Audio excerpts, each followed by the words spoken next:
All right, there's a mid-off, everybody. Who do you think will win in a fight between the Immortal and Homelander? A lot of this is going to be speculation because we don't really have enough examples of what their upper limits are to really work with. And I know we love making fun of the Immortal. I do think in the show he's shown greater feats of strength than Homelander has in the show. You know, Homelander gets into a fight with another soup, and that fight mostly stays contained in the room that it's taking place in. The Immortal has spent pretty much all of season 3 just getting absolutely humiliated. That being said, when he does put his mind to it, he has been shown to pull off some decent feats that I don't think Homelander has to compare with, at least in the show. I do think it's been mentioned that Homelander can survive a nuke, at least a small one. The Immortal was getting smacked around by the Mauler twins a little bit this season, so maybe he can't really keep up like that. But physical strength, I'm not entirely sure, but in terms of like combat capability, I am leaning towards the Immortal, because despite the fact that he's been putting up some embarrassing attempts this season, he at least has actual fighting experience. Homelander has only been in like one or two legitimate fights in his entire life. Homelander lives in a world where everybody is by default weaker than him, so he never really had to learn or try that much.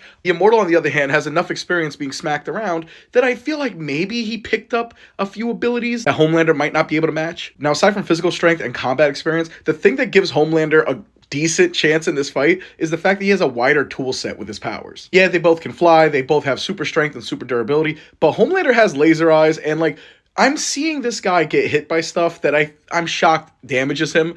I don't know if he could just tank that from Homelander. I will say, though, if the Immortal does manage to land some good hits on Homelander, I do feel like it would psych him out because he's so obsessed with being the best that if somebody could keep up with him reasonably, it would get to him. It was getting to him in like season 3. Honestly, as I'm talking about it, I'm not entirely sure because I feel like Homelander, for the most part, would get smacked around by any Superman-style hero. But good God, the Immortal has been putting up some humiliating-ass numbers this season, and I kind of just don't feel right saying he would win a fight at this point. I'm really on the fence about this one. I'm not sure who I think would win. If I have to pick, I'm leaning towards the Immortal. I feel like he has more experience, but isn't it kind of sad? Because even if he wins this, isn't it kind of sad that the only way that I can find someone that he can match up with that's like a major superhero is Homelander, the one that has like no experience? Y'all used to argue that Homelander could take down Omni-Man. I don't even think the two of them working together could take down Mark.